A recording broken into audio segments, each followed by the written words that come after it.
Welcome to the Forum, your way to keep up with state and community leaders, experts, and local business leaders. This is your chance to hear from and talk to people that affect your life right here in Rim Country. You can express your opinions by calling 474-2427. And remember, the comments and opinions of guests and callers are not necessarily the opinions of KMOG.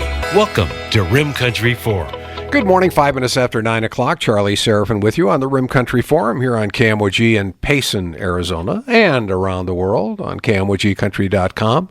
For those of you listening in the Philippines this morning, welcome. We always like to have you listening. I know it's later there. It's late at night there, probably 9 o'clock at night, I think. But we always welcome you, wherever you're listening, whoever you are. And you're always invited to join the program. If you have a question or a comment, our number is 474-2427. Got a great program lined up for you today. You're going to learn something. In fact, you're going to learn a lot of things. I want to thank our sponsors, the Dana Law Group, Banner Health, Payson Medical Center, Pinnacle Propane, Realty Executives Arizona Territory, the Owens Law Firm, and Sunshine Cleaning and Restoration. And we're happy to welcome to the studio for the first time Vidalia Vigil, who is the Public Information Specialist for the United States Forest Service, and Zach Ellinger, who is a Fire Mitigation Specialist for the Bureau of Land Management. Good morning, folks. Welcome. And good morning. Good morning, Charlie. Thank you for being here. So I always do this, and I didn't want to spring it on you when we were out there, but I always go back and I ask people on the air, because, you know, it's a theater of the mind. So people, they're listening, they're trying to get an idea of, now, who is this person whose voice I'm hearing and the information I'm getting? And it helps to add to your credibility. So, Vidalia, we're going to start with you. Where were you born? Oh, well, good morning, and thank you for having me. I was born in New Mexico, in Santa Fe, New Mexico. In Santa Fe, New Mexico, which is a really beautiful part of the country. Yeah? Oh, yes. Yeah, and you have a lot of family there yet? A lot of family, yes, my parents and my grandparents, a lot of cousins. Okay, and now you're stationed in? I'm currently stationed actually out of the Santa Fe National Forest. We're down here on assignment with the National Fire Prevention Education Team, representing the Tonto National Forest. Okay, so you're on loan to the Tonto National Forest for the time being, yeah? Yeah. Okay, and how long have you been with the Forest Service? I've been with the Forest Service for 8 seasons. And started off on a hand crew, Type 2 hand crew, and I worked my way up on some fire engines, Type 3s and Type 6s, and I've slowly been working my way up, and currently a fire prevention officer out of the Pecos District, Pecos Las Vegas District, and I'm working on my public information. Excellent. Well, you're doing a great job so far, if I can tell you that. Yeah. Thank you. Okay, so yeah, and I told you before, I spent some time in Pecos, and I really, the Pecos River is really beautiful. It's a very serene, kind of special place. Yes, it is. It's really beautiful out there. Yeah. And so you started on the line. What would attract a young woman to get into fire prevention and strap on the hard hat and the boots and get out there in the dirt? Well, I grew up in the ranch doing hard work and things like that, so it was just second nature for me to be able to get out there with those tools and get dirty, and learned a lot. My first fire was really exciting, and I really enjoyed it, so wanted to pursue it and educate myself more in it and learn more and the science behind how a team stops a fire and fights a fire. And as I am growing in my career, I like to be able to help the public also understand that and educate them in things that they can do to be safe when recreating in the forest, and that way all future generations can enjoy the forest. Excellent. Zach Ellinger, where were you born? Yes, sir. I was born in Tonasket, Washington. It's a Tonasket? Where is that? Tonasket, yeah. It's a small town about 20 miles south of the Canadian border, just on the east side of the Cascade Mountain Range. Oh, wow. And that's beautiful country up there, too. It's timber country. It's big timber country. Yeah. Yeah, beautiful. So, what was the journey for you to get from the small town near the Canadian border into the Bureau of Land Management? Yeah, so I'm a second-generation firefighter. My dad was a battalion chief for the U.S. Forest Service, and I spent the first 16 years of my career with the U.S. Forest Service, working all throughout the West, Oregon, Washington, California, Nevada, most recently.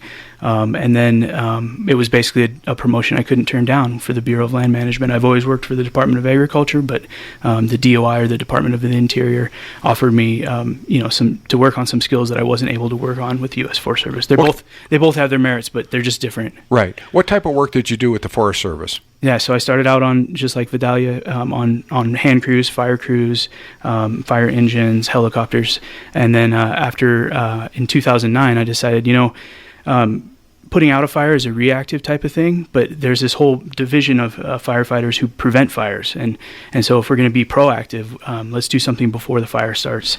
Over the years, I've lost a number of friends and colleagues fighting fire, and I thought, if I can just prevent one fire, there's an opportunity there to maybe save a life. Yeah. That's a noble profession. So tell us a little bit about hot shots. What's the difference between hot shots and smoke jumpers? Yeah, so hot shots are ground crews, meaning that they don't use aircraft as often to gain access to the fire, and it's a 20 to 22 person elite firefighting force. So they maintain the highest level of physical conditioning and training, and we call hot shot crews into very difficult and tough situations where most of us, even you and I, we wouldn't imagine trying to put our bodies in that type of physical stress to get into those fires in very remote areas. Mm-hmm. And then, of course, the smoke jumpers are aerial firefighters, and so they jump out of a plane with with a parachute and land somewhere near the fire where they can hike into it. And how big are those crews, the smoke jumpers? It depends. It varies. They have usually like 7 to 8 smoke jumpers will go up in a plane at any given time. They have a spotter and a couple of lead jumpers, but we have smoke jumper bases all throughout the country, most notably in Boise, Idaho, and Fairbanks, Alaska. But there are others. And really any airport that can host the type of small airplane that smoke jumpers use can host a team of smoke jumpers. Yeah. A lot of them come out of Montana. Absolutely, yeah. I would be remiss not to mention Montana. Do we know why that is? I mean, that's a... Well, depending on who you ask, there's a debate in the wildland fire community as to where smoke jumping originated, but where I grew up in north central Washington, the small town of Winthrop, Washington, was kind of where the idea spawned from. But the first operational smoke jump, like the first person to jump out of a plane into a fire, happened in Montana. So they both claim to be the birthplace of smoke jumping, but the roots go deep in both locations. Yeah, I have a neighbor who was a hotshot supervisor, and so he's really educated me a lot over the last couple of years about what your business and what you do and why you do it and some of the intricacies, and given me a couple of books to read about major fires and mistakes that were made and lives that were lost as a result of those mistakes. And so our program today is really going to focus not so much on you telling stories, although I love it when you can tell a story. So anytime you can work a story in, that's much appreciated. But we're going to try to educate our audience as best we can about precautionary measures that they can take to prevent the types of things that would require the hot shots and the smoke jumpers and all of the other land-based crews that have to come in and put it out afterwards. It's a lot easier to keep the fire from starting, especially from man-made cause, than it is to put it out after the fact, right? Yeah, well, absolutely. Yeah, and 87% of wildfires nationally are sparked by humans, so that we have a huge, margin for improvement. There's a lot of things we can do to prevent a wildfire. Yeah, I had a conversation yesterday with a friend who said he's really concerned because if there's he lives in a forested area of Northern California, and he said if there's a lightning strike, and I said the odds are much greater that it's going to be a human error as opposed to a lightning strike. Lightning does cause forest fires, but as you said, 87% are caused by human interaction and mistakes. So, Vidalia, what are some of the real basics? I think most of the people listening in our audience, we live in fire country, and we know that, and there's a relatively high awareness. But every once in a while, we have people traveling through who are not familiar, and they don't take the same kinds of precautions. So what are some of the things that you emphasize? Well, first of all, we want to emphasize to be safe out in the public lands and to remember to enjoy yourself and have a good time. Have fun is the most important thing. But we want to do it safely. And the first thing we want to know is know before you go. Google wherever location you're trying to go to and see if the fire restrictions are in place, or if those areas have current fires in them, or if they're closed due to wildfires or any other things. So that's one of the most important things we want to remember. Excuse me. And we also, like Zach said, 87% of fires are human caused, and that means that humans, we can do a lot to prevent a wildfire. And those human caused fires can be anything from dragging trains, an overheating vehicle, an unattended campfire, simply throwing your cigarette out, things like that don't seem to cause any harm, but that can cause a big wildfire fast. And more specifically, here in the Tonto National Forest in the last 2 years, there's been 75 fires caused by target shooting specifically. So they've been able to pinpoint that human caused, and that's kind of what we're here to share today. Share our campaign, Shoot Responsibly Arizona, and it's just some friendly reminders of how people can target shoot safely in a safe manner without starting a wildfire or being prepared if a wildfire starts.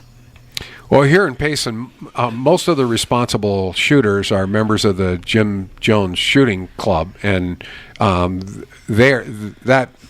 I don't know if you've been to the facility or not, but it's set up in such a way so as they're not going to cause a fire because the berms are all graded, it's all dirt, it's all been cleared, the combustible material has been removed from the range and beyond the range and on either side of the range, so it's a really safe area. And we do, as they just mentioned on the morning show this morning, we have a Ladies' Day which comes up once a month, and we bring ladies from the community out and train them in firearm safety and whatnot, and to be able to handle their weapons. And I'm sure a part of that message is also, if you're away from the range and you're out in the forest somewhere and you're shooting, there are things that you need to do to be responsible.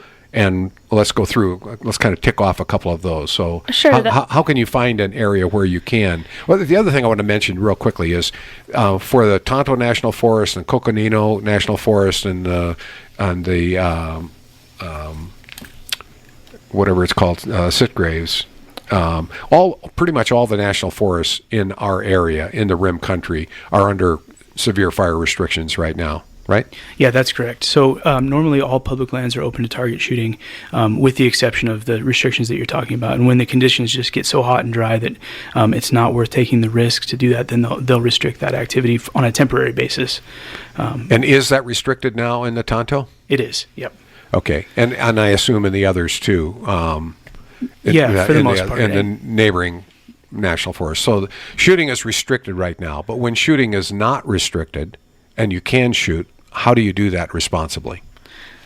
So there's a few things that we can do. First of all, we want to pick an area that's, like you said, clear vegetation with a good backstop, meaning, a nice either a dirt pit or a base of a mountain or a gravel pit. Those are good backstops. And we don't want any vegetation around that area. So no grasses, no bushes, things like that. Preferably just solid ground, dirt, or rock. Another thing that we can remember is not to shoot any kind of trash, or not to bring any trash to shoot at, such as metal targets or refrigerators, anything like that. We want to refrain from shooting at those kind of objects, and we want to respect our lands and make sure that we keep them as clean as possible.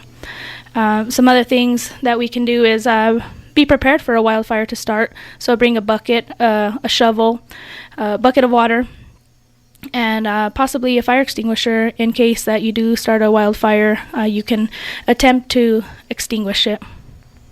How does what part of the shooting experience causes the fire? You're talking about the targets.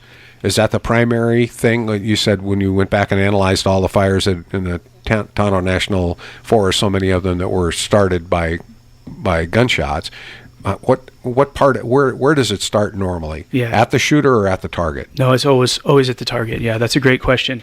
So what we found, and we have a couple peer-reviewed studies that we actually commissioned in order to understand this problem a lot more, is that when a bullet leaves a rifle barrel, whether it's regardless of the composition of the bullet, there's a tremendous amount of kinetic energy that's associated with that projectile, and when that bullet strikes a hard surface, whether it's a rock or a steel plate or whatever, that energy energy is transferred to heat. And so there's a misconception that that bullets will spark. We know that non-ferrous materials like lead and things don't spark. Copper doesn't spark. But what happens is that energy is transferred to heat, and the bullet fragments reach an excess of 1,800 degrees before they cool off. And so if that little bullet fragment lands in a receptive fuel bed like dry grass or pine needles or something like that, that's certainly enough to cause combustion of that fuel. And that's the primary cause. It's not the muzzle blast. It's not happening at the weapon itself. It's happening at the target. Yes, sir. Yep. And usually that target, whether it's 50 yards downrange, 100 yards downrange, or greater, if that fire starts, then sometimes it takes the person a little while just to get to the point where the fire started, and so your chances of catching it have decreased, especially if it's hot, dry, and windy. And that's one of our biggest messages is when you do shoot and it's open to shooting, look at the weather forecast, and if it's going to be hot, dry, and windy, think about what it would be like to try to put out a wildfire 100 yards downrange, and just kind of put yourself in that situation or scenario, and that would, for me personally, really discourage me from doing that or choosing to shoot in that location where that could happen. We're speaking with Vidalia Vigil, who is the Public Information Specialist for the U.S. Forest Service and on loan to the Tonto National Forest right now, and Zach Ellinger, who's the Fire Mitigation Specialist with the Bureau of Land Management. If you have any questions about fire safety, about use of the forest and what's going on right now in our area, our number is 474-2427, and we'll have more after this.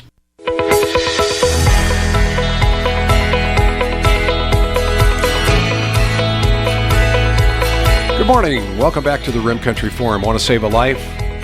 Want to save a forest? Want to make our area available for future generations? There are a lot of things that you can do, and that's what we're talking about today. If you have a comment or a question, or you have some experience or a story that you'd like to share about either fire prevention or something that you saw happen, one of those human errors that caused a fire in the area, we'd love to hear from you. Our guests are Vidalia Vigil, who is the Public Information Specialist for the U.S. Forest Service, and Zach Ellinger with the Bureau of Land Management. He is a Fire Mitigation Specialist. Here in Payson, have you met Kevin McCulley? Not yet. You did? No. Not yet?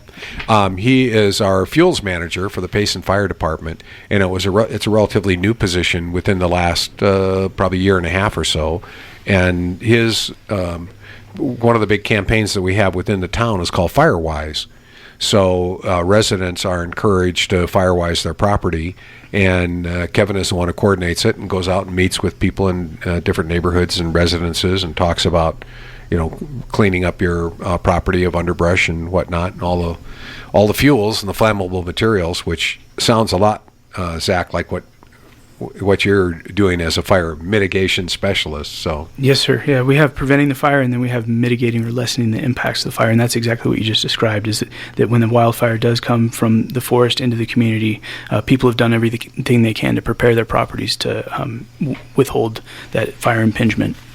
I'm sure both of you, being with the experience that you have and the time that you've spent in firefighting, you've probably seen and read a lot more than what we have about what happened in Paradise last year, in Paradise, California. Can you share some thoughts about what happened in that community and how other communities could avoid that type of tragedy? Yeah, that's a tough situation. That was probably the first time we've ever lost so many homes and so many lives in one mass event.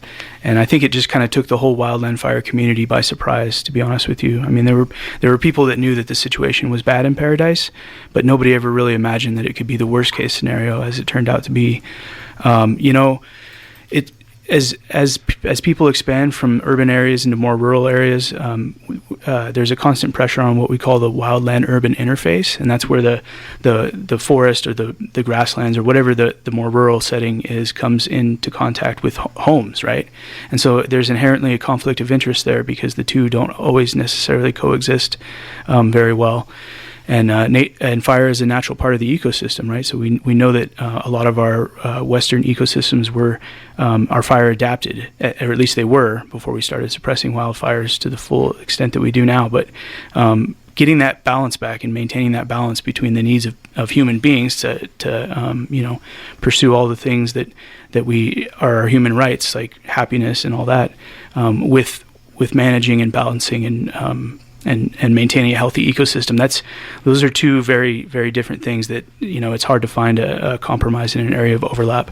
I guess where I'm going with that is that when you think about where you want to live and where you want to build your home, think about the consequences of surrounding yourself with that beautiful, pristine landscape, and that you almost have a responsibility or a sense of ownership to take care of that and do everything that you can so that you don't become a statistic when a large wildfire comes in. I'm definitely not blaming the people of Paradise. I'm sure they did as much as they could, but it was just a perfect alignment of being in the wrong place at the wrong time with the wrong conditions. Yeah. Are there other things that went wrong there that we can say, in hindsight, we say, yeah, I should have done that better?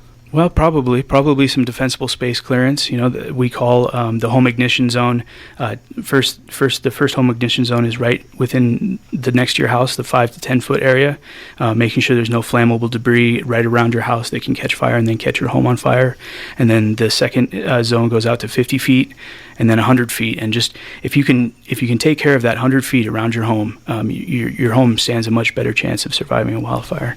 And then having a clear plan for evacuating when in the event of a wildfire. So, just having a few of your precious things ready to go, understanding that once you leave, you're not going to be able to come back.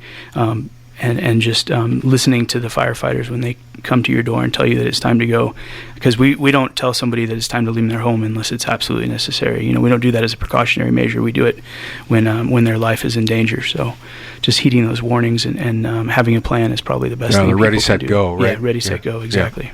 And we've talked about that on the program quite a bit in the past, that everybody should be ready, because this is where we live. We live in an area. When we get to Vidalia, I'm wondering if you experienced this in your firefighting career before you became a public information specialist, but when you get into the high wind area, it sort of negates a lot of those things. That 100 feet doesn't mean so much anymore because those embers travel a long way, don't they? Yes, they do. And, once that fire gets into the canopy, it causes for more destruction, and it's harder to control or to contain that fire. You said your first fire was exciting. Yes. There was a lot of adrenaline flowing there, yeah. Yes. Can you tell us about the experience? What was that like?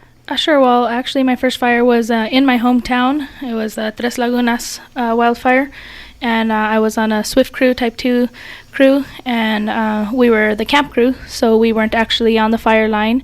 We were a little bit behind the scenes, helping out with the flow of the behind the scenes of the fire, and but it was really neat to see all of those different groups that came together to support all of the firefighters, the food, the finance, the medical, everything like that, the weather, the meteorologists, the mappings, all of that. Seeing that my first time on a fire was really exciting for me to see all the opportunities that there is in wildland fire, and all the support that goes behind all the men and women on the ground, boots on the ground.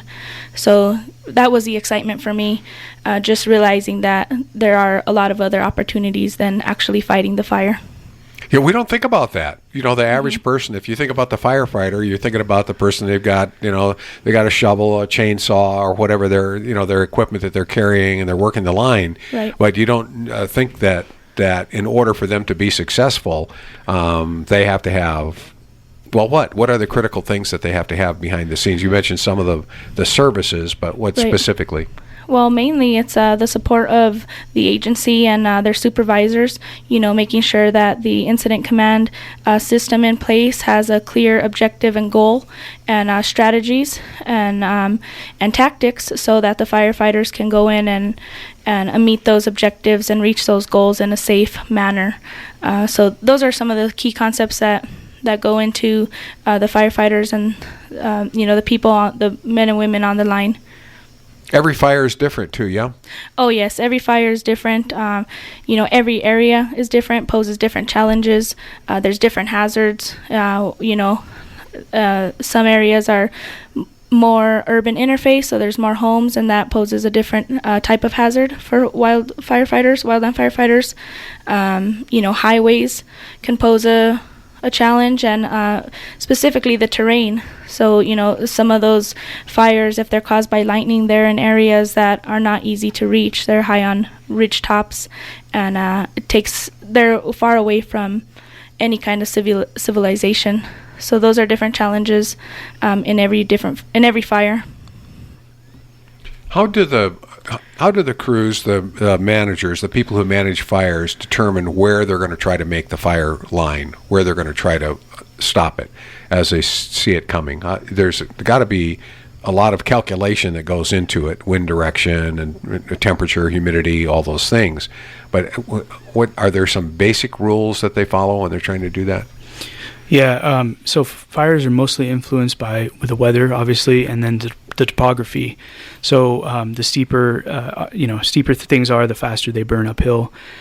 So fire managers will take an overall, we call it the 30,000 foot view, the holistic approach, where they look at an area and decide, first what are the values at risk. What do we, whether it's a wilderness area or an old hunting camp or a group of cabins or a watershed that maintains resources for a community, what are those values at risks? And then we take a look at the hazards, to see what hazards can be mitigated safely and others can't.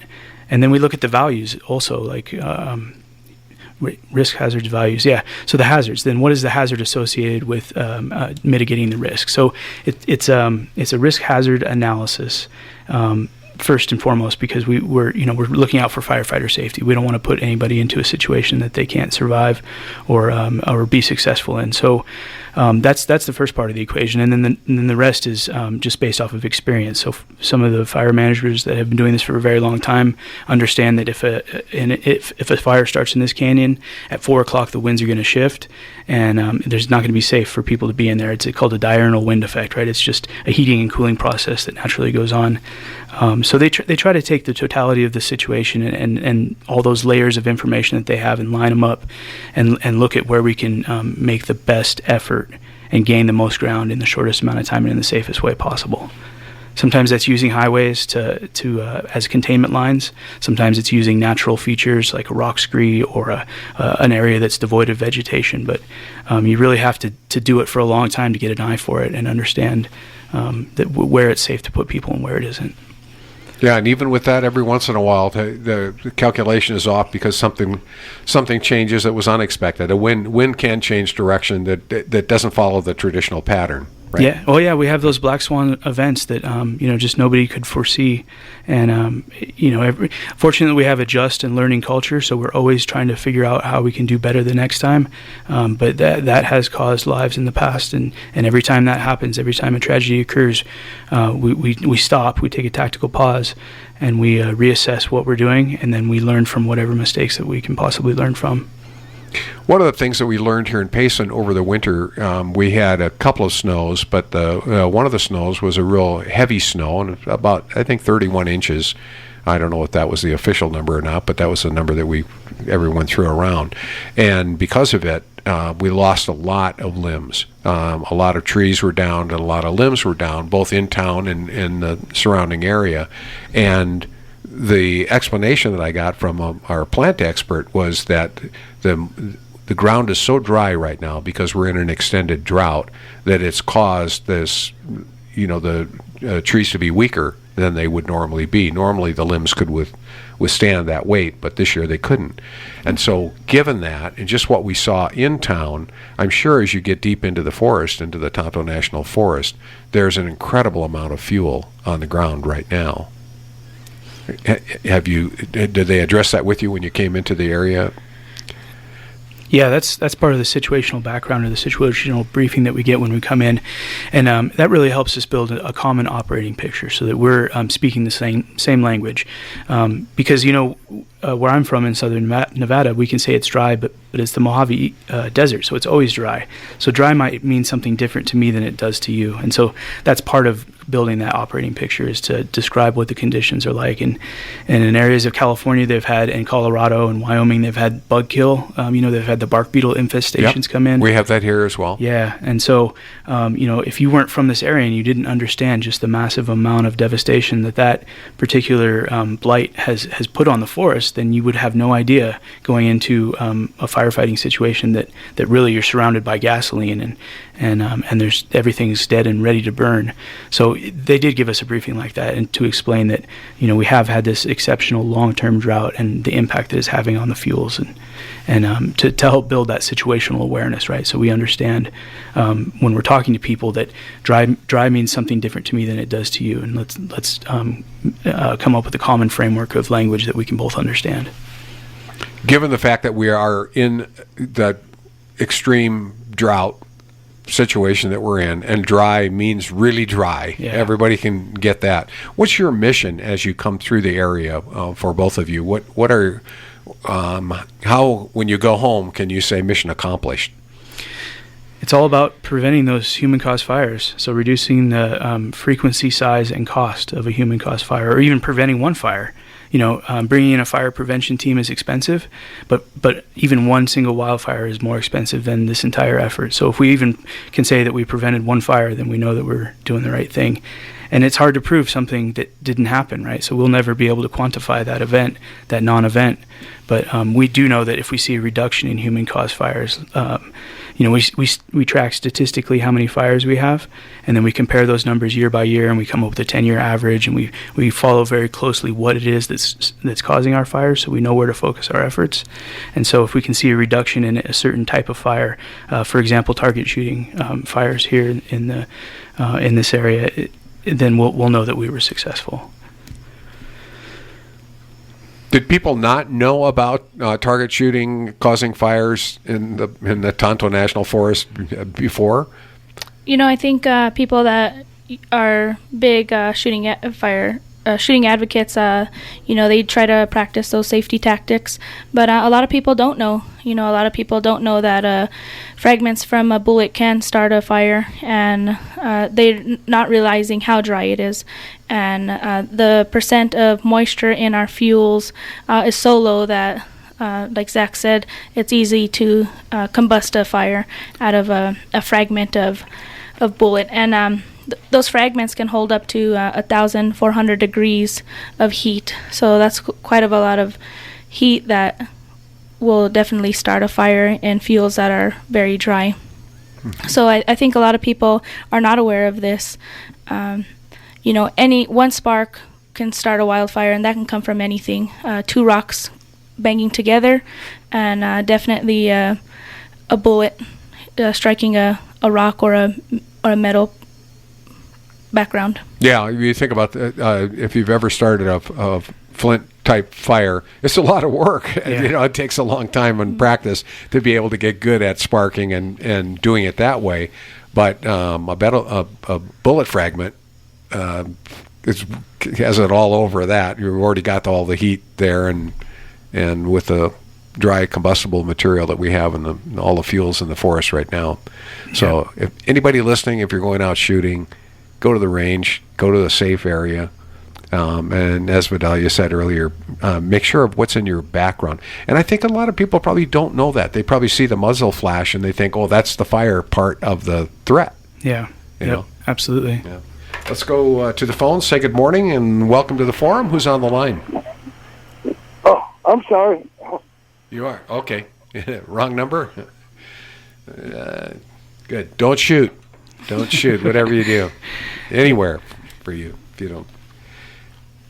Yeah, Charlie, it's those exploding targets, too, that we really wanted to talk to people about. I don't know if you've ever had a chance to shoot an exploding target. It's pretty exciting, but they're illegal on all public lands all year round, and for a very good reason, because they're known fire starters. And it's hard to convey to the public, something that you can purchase legally in a store, could be illegal to use.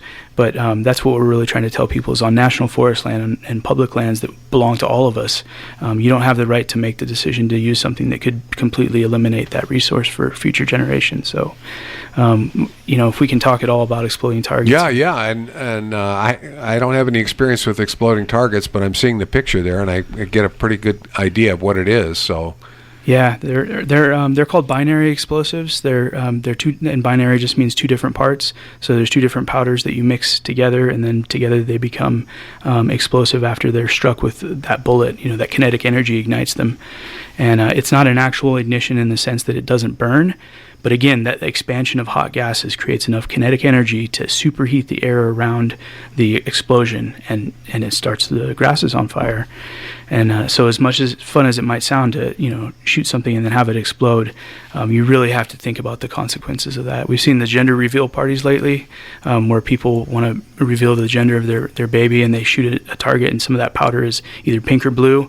I mean, it's a pretty impressive display, but is it really worth the consequences of what could potentially happen? There's a lot of damage at those gender review parties too. We've seen specific injuries that are caused by those explosions, and that blue powder goes and knocks grandma over and out of her wheelchair. That's not a good thing. She's not a happy camper. No, that doesn't she sound doesn't like even remember what color it was that hit her. So those things can happen. And with that, I just want to remind the public that tracer ammunition and incendiary ammunition, along with those exploding targets, are always illegal on public lands. So, yeah, if it comes out of the barrel on fire already, chances are it's going to start a fire downrange. Mm-hmm. Yeah, and you mentioned metal targets before. Yes. Those are that cause the same thing because of the sparks that come off when the bullet hits the metal target, and then the fragments that come off of that as well, right? Yeah, the metal targets can be safe, and those can be used efficiently, but they just have to be placed in areas where there's no fuel. So we're not telling people that metal targets are illegal, or we're not discouraging their use. But if you choose to shoot at a metal target, just make sure that where you set that target doesn't have any grass or brush around it, because those metal fragments will fly, but they can only maintain that heat for so long, and eventually they'll cool off as they travel through the air into the ground. So as long as you've cleared 5 to 10 to 15 feet around the base of your target, you should be okay. Is that the standard rule? Maybe 15 feet from the target area, all combustible material is removed? It's a pretty safe bet. Okay. I have lots more questions. 18 minutes until 10 o'clock here on the Rim Country Forum. I'm Charlie Seraphin. We're visiting with Vidalia Vigil, who is the public information specialist with the U.S. Forest Service, and Zach Ellinger, who is a fire mitigation specialist with the Bureau of Land Management. Oh, that's a good one. Management. Easy for you to say. We'll have more of your questions and comments. If you want to join us, 474-2427. If you get the wrong number, just hang up right away. But if you do have a question, we'd love to hear from you. Rim Country Forum on KMOG. Hi, everybody. Jeff Murtaugh.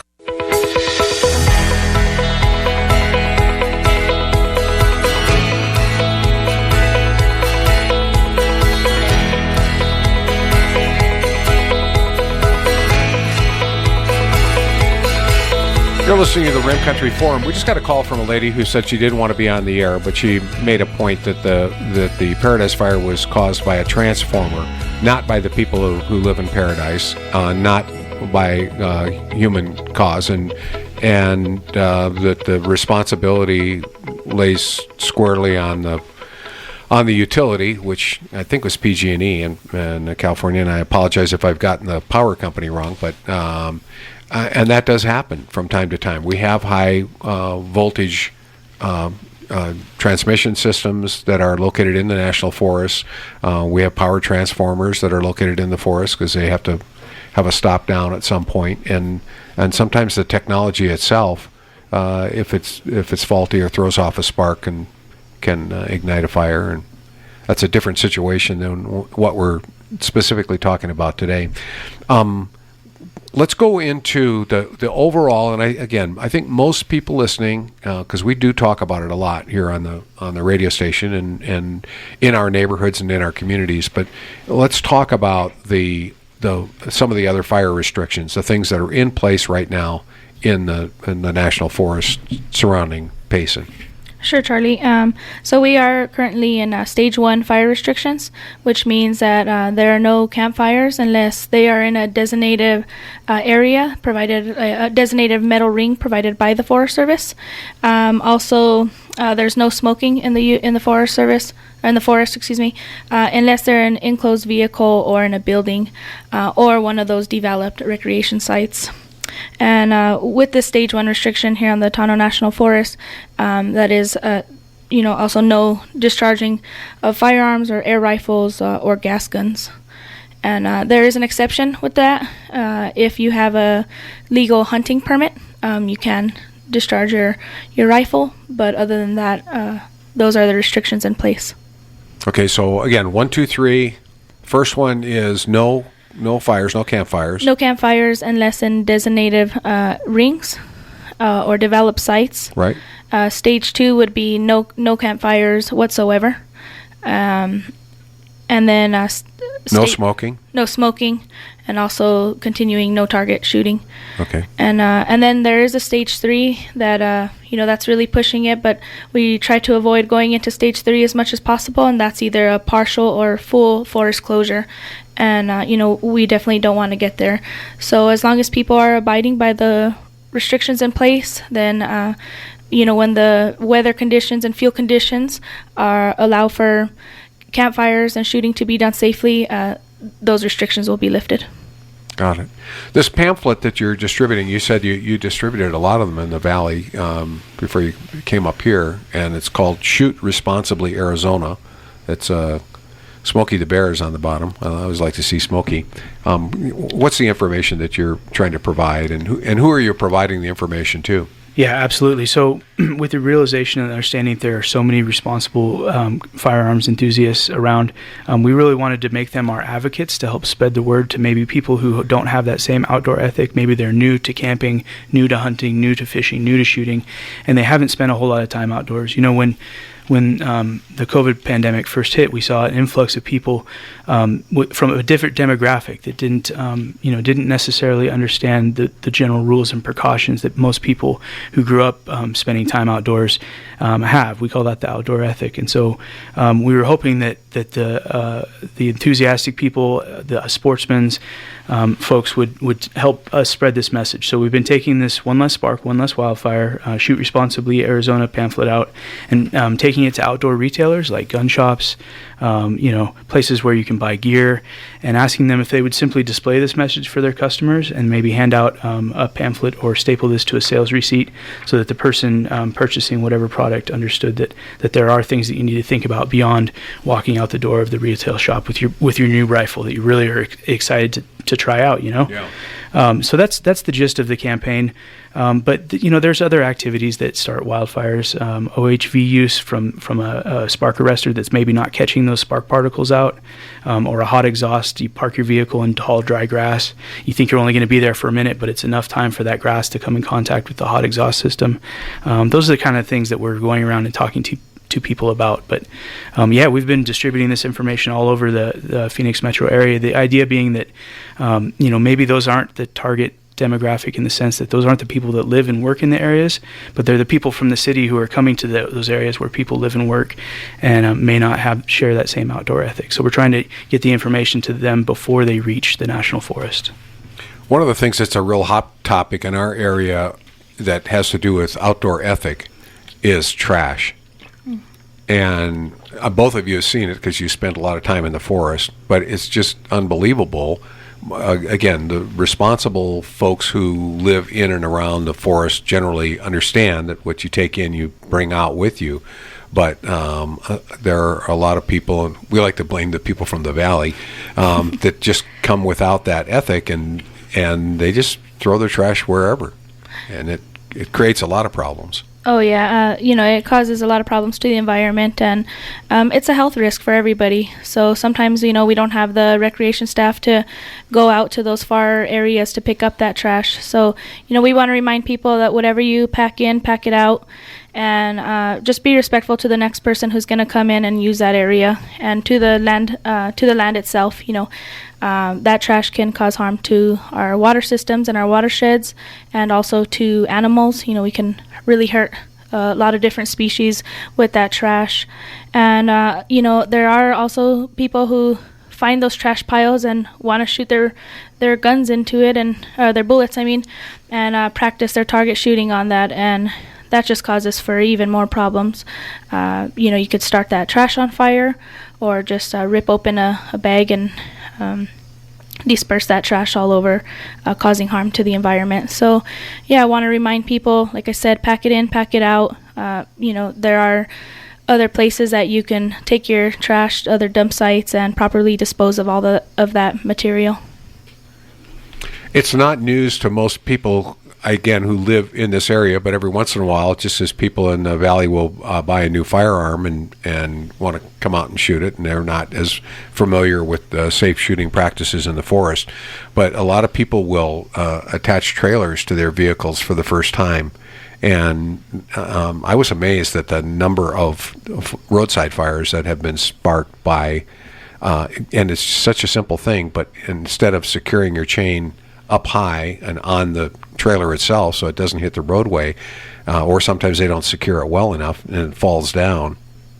Yes, you want to also be double checking those chains and making sure that, one simple twist on the chain can bring it up enough so that it's not dragging on the cement, on the asphalt. And they can do a lot of things to check, make sure that their straps aren't dragging or anything like that. Also, not parking in those tall grasses when they're pulling us on the side of the road. To check those chains, we want to make sure that we're in a bare area. Let's go back to the phone. Say good morning. Welcome to the forum. Who's on the line? Oops, gotta hit the button. Good morning. Sorry. Yeah, good morning. This is Chuck calling. Hey, Chuck. Hey, question for you. How about you guys putting like a Smokey Bear DARE program type thing going on in the elementary schools? Have you guys tried that? Because I'll tell you what, there's been times in my life when my grandkids come to say, Grandpa, should you be doing that? Because I learned in school that So then you feel a little apprehensive on what you're doing, you know what I mean? So little kids can really change things, even though they're small people. Yes, they can. Yes, and that's one thing. And then that's just give them an idea what possibly can be done, something similar to the DARE programs in the school. Another thing, too, is that you had mentioned, the BLM guy there had mentioned that every fire is different, and I agree due to the fact that I was a structure firefighter in past years. So, but my question is something that I heard on the street, that the Forest Service has kind of a different attitude sometimes in regards to keep up with their governmental funding for the next year's fire season, that they're looking at doing a practice to let 100,000 acres burn before any major action for suppression for that fire. And I was wondering, is that a factor, or is that just a rumor? All right, Chuck, appreciate your call. Thank you. Good question. Yeah, I can take that one, Chuck, even though I don't work for the Forest Service. I did work for the Forest Service for 16 years. It doesn't surprise me that is a misconception that exists out there. It is a rumor, but every time the government isn't as transparent as it can be with its people, then, if we're not telling our story, somebody's going to tell it for us. And so the budget process is one of those things that the U.S. Forest Service all of us can always do a better job of helping the public understand. A number of years ago, we were in a situation that they called fire borrowing. And it meant that when all the money that Congress gave us to fight fires ran out, then the Forest Service would start taking money from other programs like recreation and from lands and from wildlife and all the other divisions, all the other important work that the Forest Service is doing. They had to take the money away from those departments in order to cover the firefighting costs. There was I can't remember which representative it was, a senator and congressman, that said, enough is enough. We need to fix this broken situation, and they have. They've restructured their budget now so that that fire borrowing no longer exists. In theory, we're funded year round for the amount of firefighting that we think that we're going to have to do. Unfortunately, that number increases every year as things get more expensive and more acres burned. But there are management practices that allow for fire to burn when it's for resource benefit, when it's a prescribed fire. As I mentioned earlier, fire is a natural part of the ecosystem. But I can tell you that there's no set number that the Forest Service is mandated or any federal agency is mandated to allow burn. Those decisions are made on the ground, on the fire, at the time that makes the most sense for that resource. There's absolutely no pressure or obligation to allow any fires to burn at all. But there's some areas where we can allow fire to burn if it's doing good on the landscape. How about a program like this? This is for the gun shops primarily, so to educate shooters. How about a program for children in elementary school? Yeah, that is in place. We have fire prevention officers and specialists in the U.S. Forest Service and in the Bureau of Land Management that go out and focus on those events at school and, career events, any kind of school event, really teaching the kids how to drown, stir, and fill, how to put out your campfire safely, make sure that it's not unattended. Those kind of things. We bring Smokey in and the kids get really excited and they're paying attention. They want to learn and they do go and share those things with their family. So those projects and they are in place, and we do have people that go and do those kind of events. Awesome. Yeah, Smokey turned 75 years old a couple years ago, and we celebrated the event because Smokey Bear has for the longest time been the face of fire prevention, and for good reason, because people can associate good outdoor ethics with Smokey Bear. So we continue to rely on that program as our leading public outreach effort. He's an old fart. Yeah, yeah. Keeps a looking, but keeps on ticking. Thank you so much, both of you, for being here today, and thank you for the work that you do and traveling about. What's next? Where are you heading in the community? Are you what kind of area are you going to cover, and how long will you be here? Yeah, so we've got 5 more days here. Just like any fire assignment, we've handled this as a typical 14-day deployment, and we have about 5 days left. We're going to continue to distribute these materials throughout the community. Our primary objective and our mission focus area was the Phoenix metropolitan area, so we're continuing to focus in that area. But we're also going to propose to the Tonto National Forest that we expand this program to the surrounding forest, because it would be very surprising to me that the things that the Tonto are experiencing are not the same things that their neighboring forests are experiencing. So if we can all get on the same page and have the same message and the same language, then we'll be doing good. Okay. Vidalia, thank you for being here. Yeah, thank you for having me, Charlie, and I just want to thank everybody for listening and remind everyone that, it takes us all, everybody to, it's everybody's job to prevent a wildfire, and remember, only you can prevent a forest fire. Attorney Jared O. Fire. Attorney Jared O. Fire. Attorney Jared O. Fire.